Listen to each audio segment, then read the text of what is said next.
All right, welcome back to the program. It's time for our conversation right now. Lamido Yuguda, who is the Director General at the Securities and Exchange Commission, is joining me right now at the table. He is the man heading the Capital Market Regulatory Agency. Welcome, Mr. Yuguda, and thanks for joining us on the show today. Thank you very much. Now, let's get started. Your assumption of duty came in the middle of a crisis, I must say. Very much so, yes. Very much so. President Muhammadu Buhari appointed you in the heat of the lockdowns, and the Securities and Exchange Commission, there was an acting DG we've been seeing, but now at least there's some kind of stability in terms of leadership with some of your commissioners that were also appointed with you. Tell me how it has been being appointed in the middle of a crisis. It has really been, quite challenging because at the time we started, you remember there was really very little number of staff members coming to work.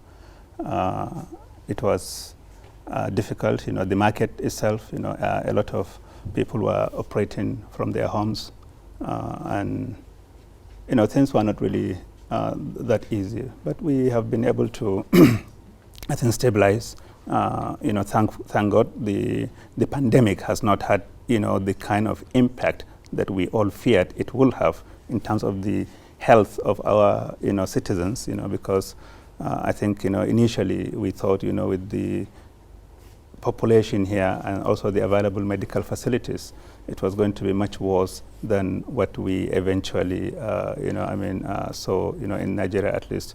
So I think I will just say thank God. The market has stabilized, quite nicely as well. It has been difficult, in the sense that transactions have not been as great as, we would have wanted them to be. In the initial part of the year, transactions in the market were actually quite, promising. The market performed, quite nicely, but then the pandemic came. And I think it was the second best performing market, exactly. January to February. February, exactly. Yes. Then the pandemic came, and with all the economic, upheavals, we saw transactions in the market really going down considerably. But in the last few weeks, we've seen, a gradual, movement. I think we've been able to recover lost ground from what we were early in the year, and hopefully before the end of this year, market should, be doing well, because the market environment right now is actually conducive to, better performance, of the market. When you mean stable and you're seeing a bit of recovery, what is necessitating that recovery? Because what do you mean by stability? Is it, I talk about the market here every day, I look at the numbers. At least yesterday the market traded in the green. We've seen some kind of, for the year-to-date changes, in the positive territory right now. But what do you mean by recovery, and what is necessitating it?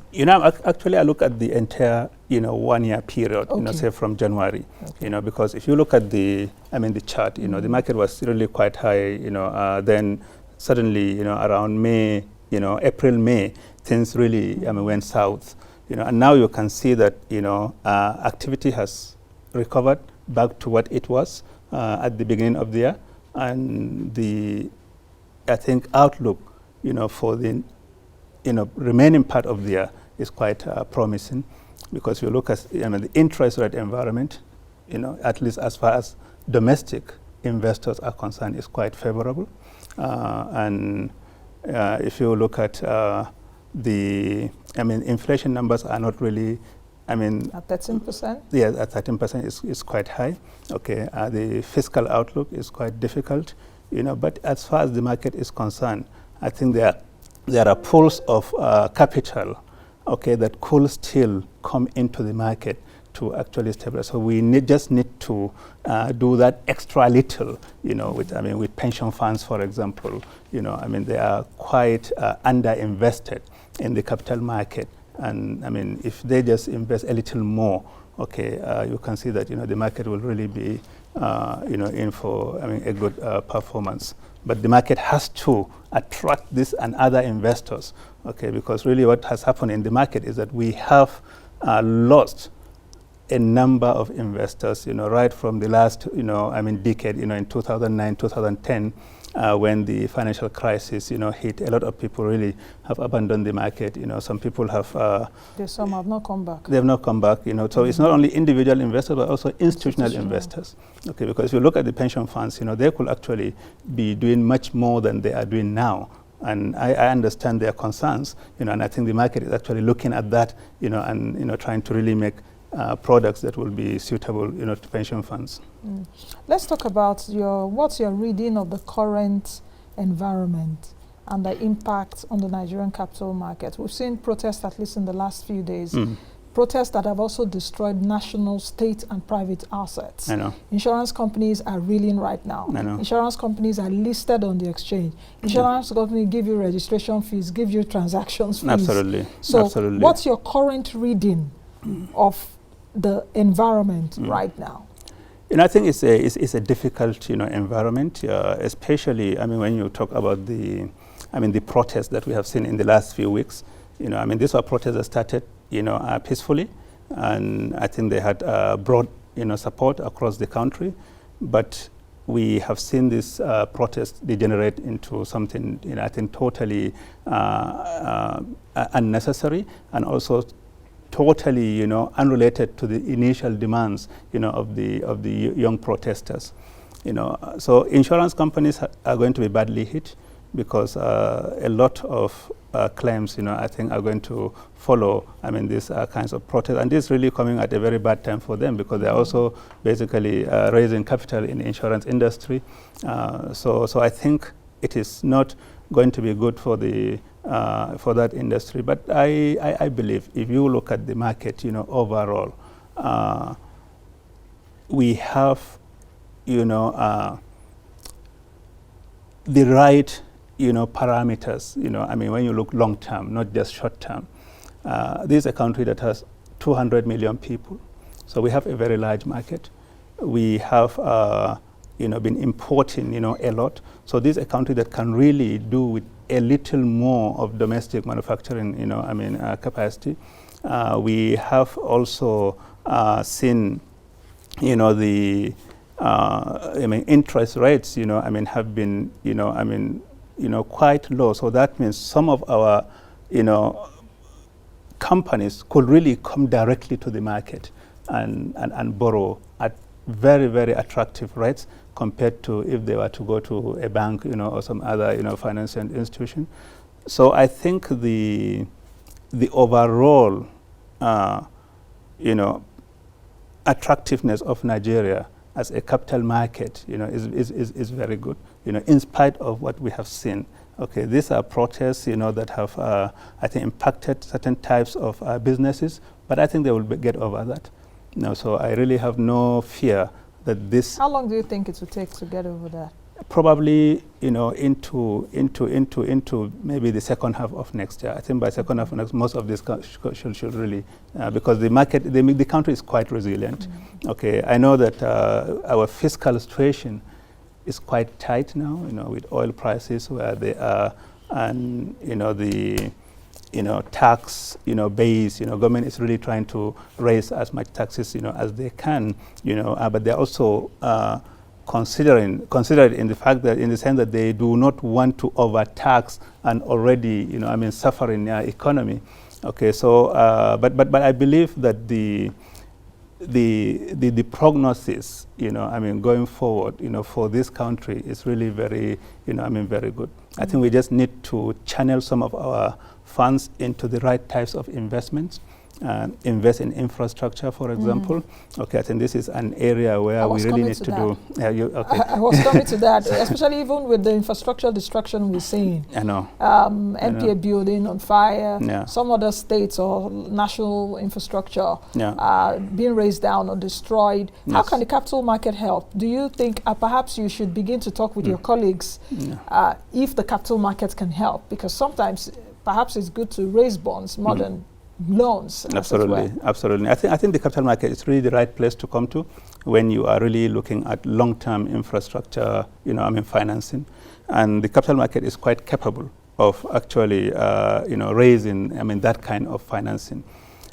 you just need to have the right vehicles, to raise this. We have seen the government's, infrastructure investment, in the road sector, for example, where they have used these Sukuk bonds, to raise capital. And each time they came to the market, these bonds have been really oversubscribed. So that will tell you that there is strong appetite for the right type of instrument. And I think we can use this kind of instrument also in the private sector to raise funding that is tied to a project, but then the right policies need to be there, because most of these projects need to be able to pay back, these investors. And that is really where the catch is. So when you invest, you must invest in a project that itself has cash flow generating ability, in the future, so that these cash flows can be used to pay the investors, their capital and also some profits. Since you assumed office, what would you say is uppermost on your mind in terms of turning around the capital market? I know there's a master plan, a 10-year master plan, I think 2015 to 2025, and all of that. But what is it that is most important to you as the driver of the Nigerian capital market? How do you want us to be seen? The most important thing, I believe, is really, that investors, and issuers should have confidence, in the market, because that is really the basis of anything that you can do in the market. If investors believe that this market is for them, if they believe that the right policies and procedures to protect their wealth are actually in the market, then they will come. Now you probably also need to do some investor education to raise the awareness of investors to a lot of the good things that have happened in the market since the time that most of them left. So this is also something that we are actually actively doing. As well as also there are young investors that were not of age when the market crash actually took place, that are now of age. And also there will be those that will be of age maybe in the next 10 years. So we have raised capital market, education, financial literacy, especially as regard the capital market, to a new level. So we have a program where capital market studies will be taught in primary school, secondary school, and universities. And this is really with the aim of helping young Nigerians as they grow and come of age to understand what the capital market can do for them.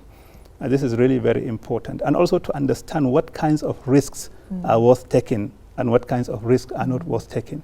Because this is also an area where many people, get burnt and blame the capital market. Because there are a lot of fast operators that are not licensed, but they are giving investors mouth-watering promises.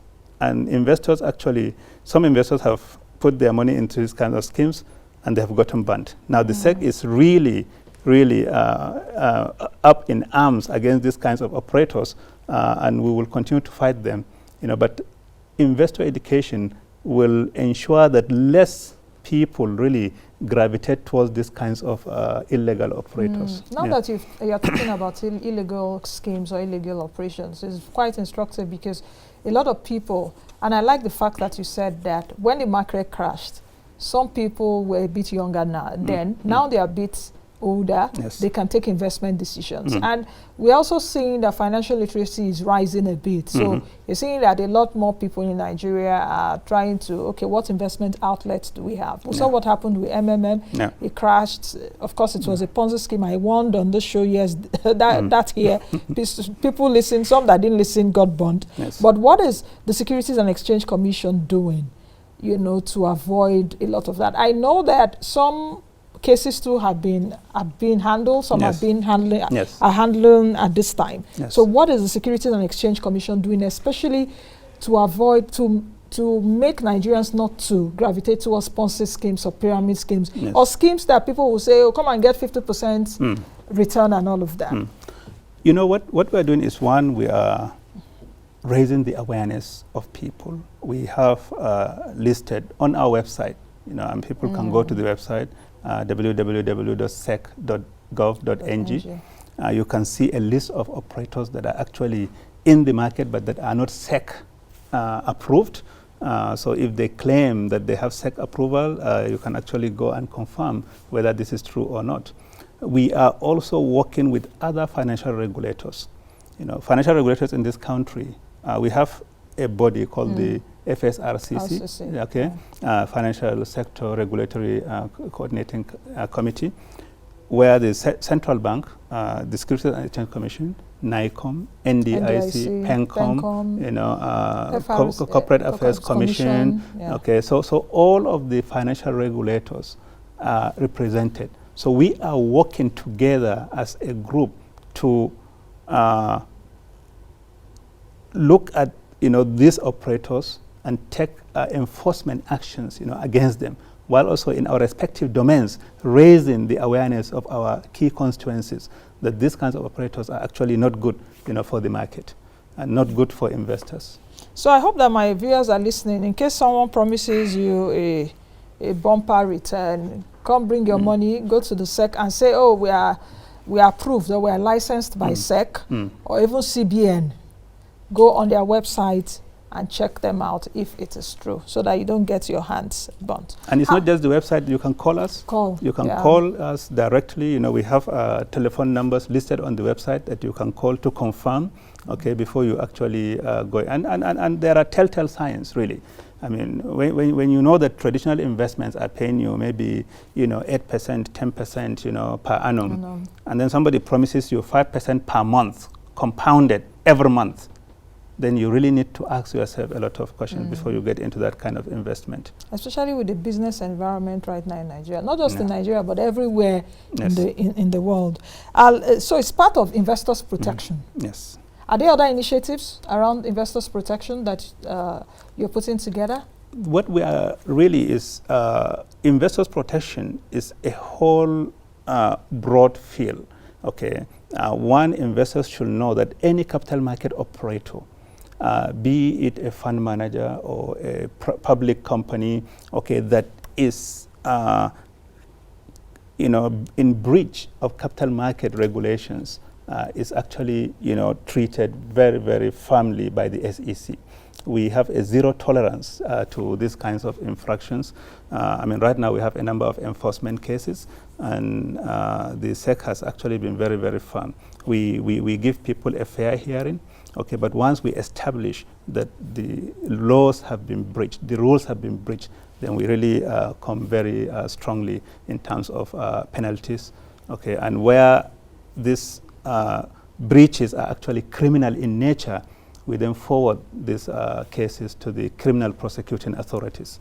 The SEC does not prosecute criminal cases, but with the civil cases, we actually do that with fines. Is there an investment protection fund? I know at the time SEC was mulling that. There is an investor protection fund.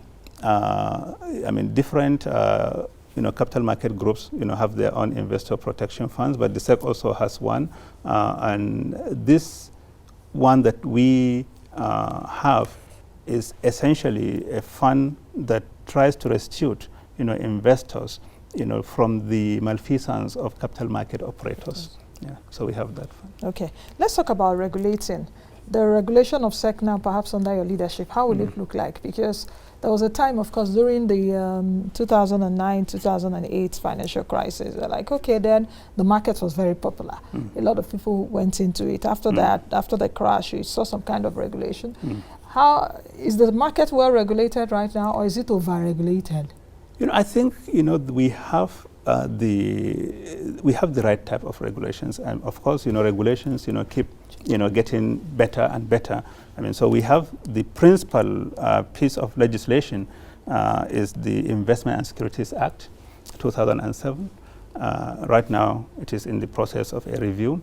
Okay, and then we have the SEC rules and regulations. And then the different exchanges also have their own rules. So there are SROs, that is self-regulatory organizations. So they have their own rules. Okay. So really what we have is that within the capital market, there is a cascading of rules from the key regulation, which is, the ISA, to the SEC rules, and then to the SROs and the capital, the trade groups. They all have their own rules. So if an operator really does not run foul of any of this set of rules, you find that the market will actually function very properly. What we have is that some operators really run foul of the rules. For example, you cannot operate an investment management scheme. Okay, they will have 50 or more people, without a SEC approval. There are schemes that have actually been raising money from the public without SEC approval. So these are clearly, illegal operations, and the SEC actually has been working to make sure that this faces the full wrath, of the law. And also, when you have the chance as a public company, for example, to issue securities to the public, there is a duty to disclose certain types of information, and also to report only those transactions that are true, not to cook up your books. So if somebody was to cook up their books, then that also will be an infraction. So we really have a very firm regulatory framework for the capital market, and whoever runs foul of those rules has actually faced the full power of the Securities and Exchange Commission. Let's talk about some of the initiatives to drive, especially domestic participation, electronic offering, electronic dividend payments. How far have we gone on that? COVID-19 pandemic has also brought in a new phase for us that we need to quickly embrace. We're having virtual AGMs now and all of that. So speak to me about that. Dematerialization too of certificates and all of that. Absolutely. This is really the way to go. And this is an area where a lot has happened. And I think your viewers and investors in general should really know that. Right now you do not need to get your dividend warrant. This is a thing of the past. You can get your dividend directly credited to your bank account. And it's not only a current account that you can do that with. You can also do that with a savings account. But the thing is that if somebody has an investment in the capital market and has not been receiving their dividends, you go to your registrar, okay, or go to your bank and pick up an e-dividend mandate form, okay, fill it, give that to your registrar, and then they will do the right processing and get your dividends paid directly into your account. Yes. Then we have direct cash settlement. That is, if you were to sell any of your investments in the capital market, you can now get the proceeds of your investment directly credited to your account, not having to get it through your broker. Okay, so this is also very important. And we have also this electronic filing, of applications. We also now, as a result of the pandemic, a lot of transactions in the capital market has actually moved online. Okay, so during the pandemic, the capital market actually continued to operate, but nobody was really going to offices. It was really just done, remotely. Now we can still do better to make the experience a lot more, easier. Okay, a lot more easy. But I think we have really gone a long way, with this, with these programs, and these were really part of the Capital Market Master Plan. Okay, that we, between 2015 and 2025, there are a set of objectives that we have aimed, to achieve. Now we are 5 years into the Capital Market Master Plan, and I can say that quite a number of the objectives have actually been achieved. Some others are work in progress, but we are really working to ensure that we achieve all of the objectives with at least 2 years before the end, of the period, so that we can then use those 2 years to take lessons and also to plan for the next plan. You actually beat me to it, because I wanted to ask you too, like how many of those initiatives have been. Yes. And we're just 5 years into it, so we're expecting more initiatives to be implemented. Will COVID-19 pandemic affect I believe, for Nigeria, I think we have really seen the worst of this pandemic. I think it's behind us, okay, because given the state of our, health infrastructure, and also the size of our population and the density of the population as well, I think what we are seeing, in 3 months ago, we were all watching daily the information coming from the NCDC. Everybody, I mean, there was a time when we were all at home, basically watching it like the result of an election every day, just see how many numbers. Many cases? Yes, but today I'm really very glad that what we have has really substantially improved over what was happening, say in June, July. Okay, so COVID, I don't think is going to impact, the achievement of, our plans.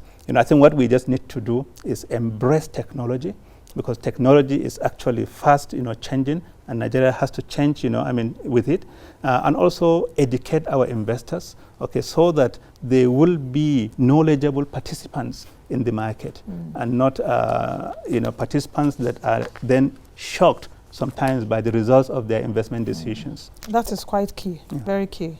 Thank you very much, sir. I think we'll leave it at that. Thank you very much, Nancy. In the future, we would definitely have another interview. Anytime, Nancy. Thank you. Thank you very much. All right, that's the much we can take with the Director General of the Securities and Exchange Commission, Lamido Yuguda. I hope you've taken one thing away. If you've not taken many things away, don't invest in pyramid and Ponzi schemes. For those that will come to you and say, oh, invest, you will have 50% return, go on the SEC website. You can also call them.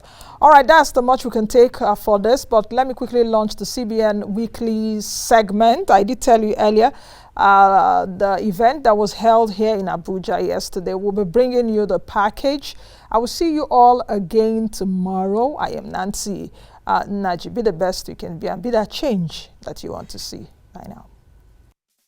African economic.